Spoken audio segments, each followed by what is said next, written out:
And a good day, all of you. Jean Henderson Pierre, the Beverage Ramble, back again with you. Another rambling edition. Today, we're looking at Köstritzer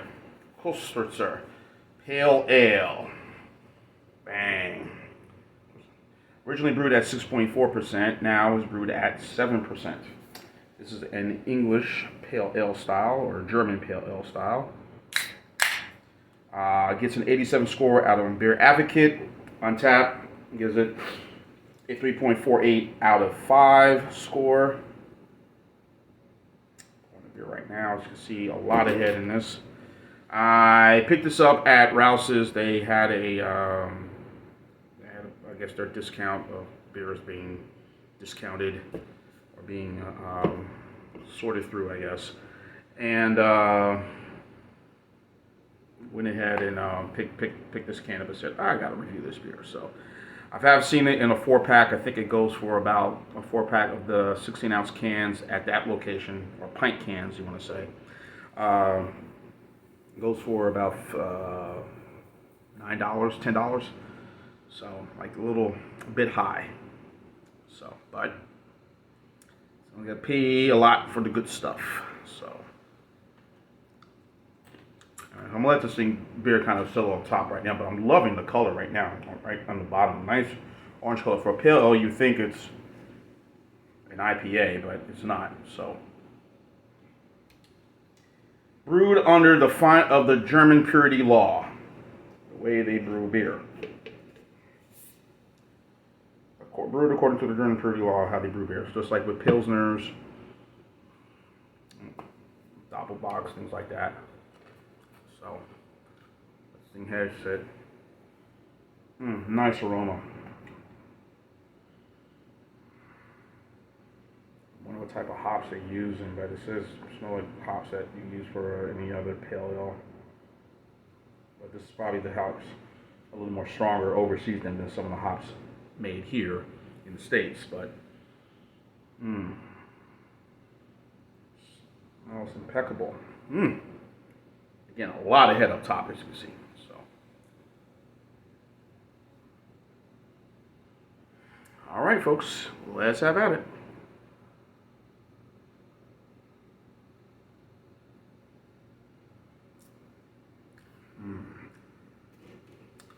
A little bit of a strong, bitter bite going down.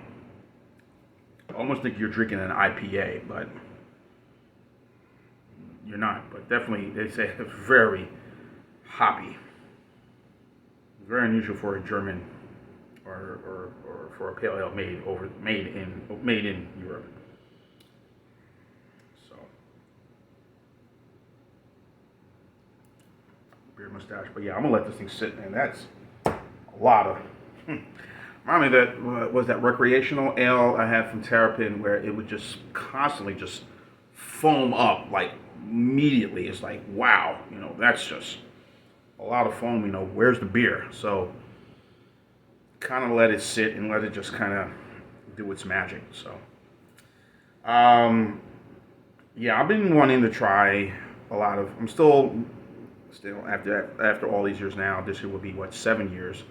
Come August of 2022 that I've been doing these beer reviews. So I'm really trying to get my hands involved in doing some of these reviews and trying more and more beers, a lot more overseas, and thankfully, since I moved up here, some great breweries that I've been able to find. I'm able to sort of, not breweries I've been able to see and visit, but also try a lot of different things that I wasn't able to get when I started this venture in 2015. When I lived in Mobile, I mean, there were some things sporadic, and some of the stores I would go to, they would have some of this, they would have some of that, but nothing would always be readily available. And then when I would go home to Jersey to visit my folks, and when I lived in Mobile, same thing. So I was always excited when I go visit a certain area that I would try to grab certain things to get, because I probably won't be able to get it anyplace else, probably nowhere. So, but in any event,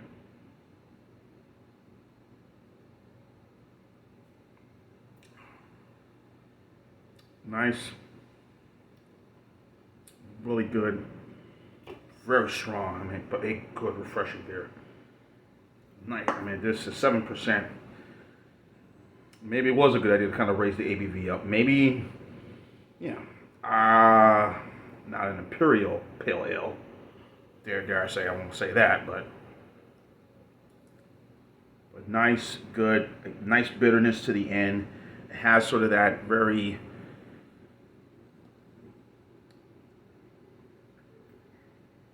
like you're drinking a sort of pine type IPA, maybe even similar of the recreational pale ale from Terrapin or the High Five IPA, but this is a little bit more stronger. Obviously, those are a little more. That was about a little more lighter at the time, but for a pale ale for this strength, this is quite good. So, so I picked this up here, and also going to places like Lidl, and as I mentioned a lot, Lidl and Aldi's and some of these other. I'm seeing a lot of the beers from Germany. Trader Joe's, of course, is another one. Whole Foods, which does some things they get, but most of their contract brews are through the Genesee Brewery. You know, like the Gold Mine Lager. You know, but which is interesting. But you know, sometimes when you see these little specials, check the dates. And yes, this was the date. It's from. It is from December. It is from late November. So yes, I knew it would be old. So like, hey, I went ahead and grabbed it anyway. November of 2021. So here we are in January. We got 2 months behind. So yeah. But like I said, I had to go ahead and try this. So here I am trying it now. So yeah, good finish. Love the color. Love the aroma of the beer. Again, that strong bite going down the end. You get the citrus flavors and a little bit of maybe a berry flavor in there. Not a minimal berry, but definitely that citrus flavor is right in there. So this is a really good pale ale. Is it better than Sierra Nevada?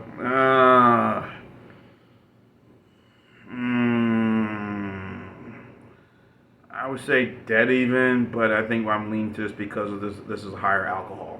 So. I like high things that are high in alcohol. Chipper, aren't we? So, anyway, I'm gonna go the same score Beer Advocate gives this. I'm gonna go 88. It says 87, but I'm gonna go a point up. So this is 88. This is very good. So this is right on B plus to an A minus for the Köstritzer.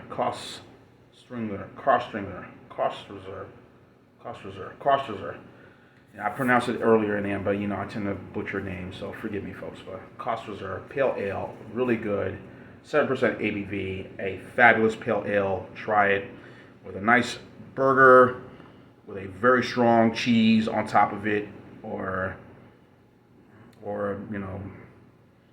a nice, hey, good old brats, which would go really good with it. So.